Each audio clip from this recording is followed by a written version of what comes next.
Welcome to the Personal Context of Occupation module. My name is Lennon Graho, and I will be your course instructor. If you have any questions, please feel free to email me at lgraho@slu.edu. Let us begin.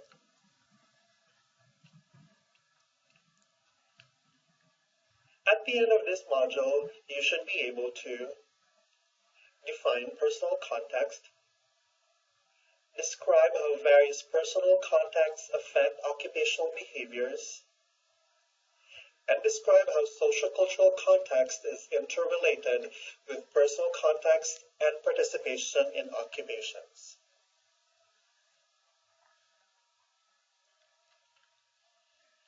The occupational therapy practice framework defines personal context as features of an individual that are not part of a health condition or status. Personal contexts include age, gender, socioeconomic status, and educational status.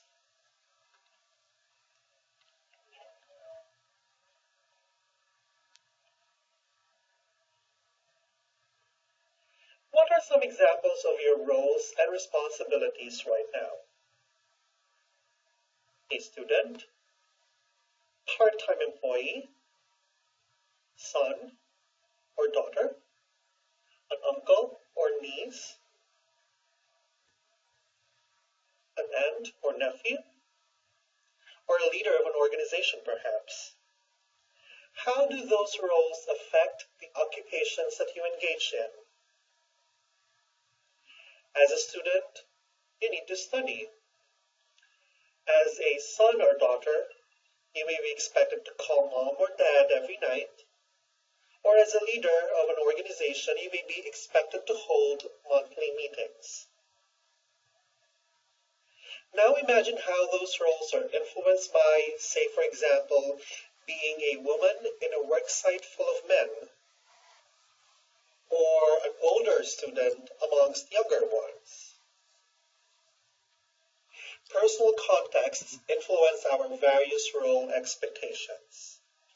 A person's gender, socioeconomic status, age, and educational status can influence the choices of activities at any given stage of human development to fulfill our various life roles.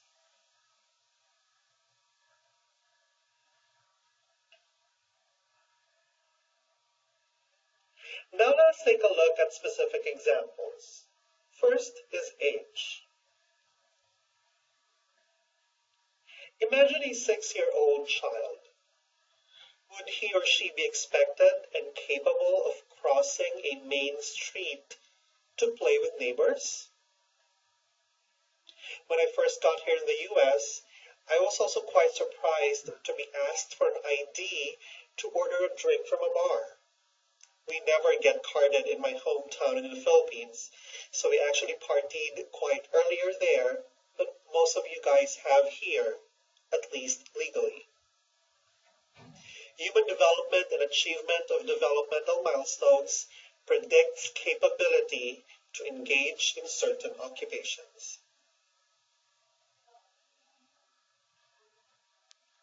I want to show you this picture. One of my favorite quotes about aging is, "There might be snow on the roof, but there is still fire in the furnace." Many think that as you age, intimacy and sexual activity need to decline. This should not be the case, however.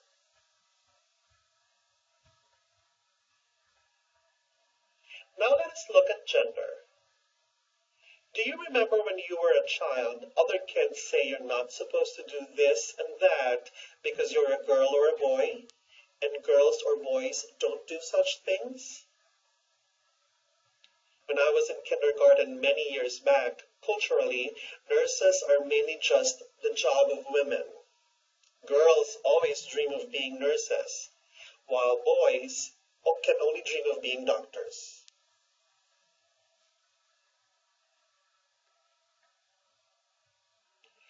Gender predicts roles, responsibilities, similarities, and there are sociocultural implications of these.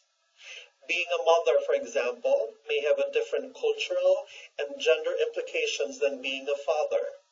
In some countries and cultures, it is mainly the job of the mother to take care of children, and the father will have to provide for the family. What occupations do you think are generally ascribed to women and to men?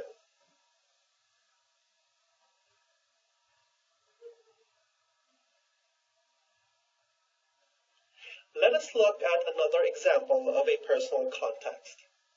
Have you seen online or from the news the photos of the rich kids of Instagram? If you haven't yet, check this out.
What do you guys think?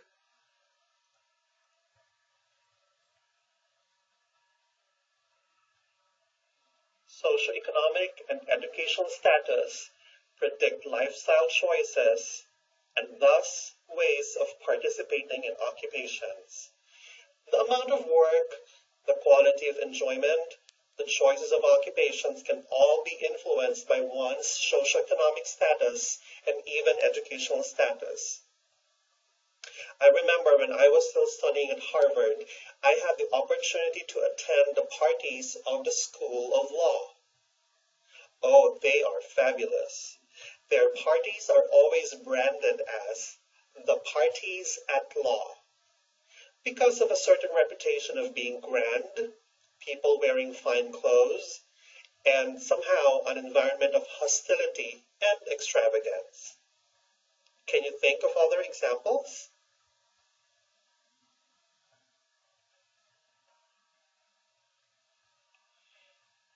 In a qualitative study by Ekman and Eklund, they correlated certain personality traits with personal contexts and participation in occupation. In their study, they found that as one increases in age, combined with an extroverted, conscientious, and emotionally stable personality, these increase the quality of engagement in occupations and satisfactions in them. Similarly, in their study, some correlations were seen with gender, marital status, and combined with the personality trait of being agreeable, this also increased the meaningfulness of occupations and engagement in occupations.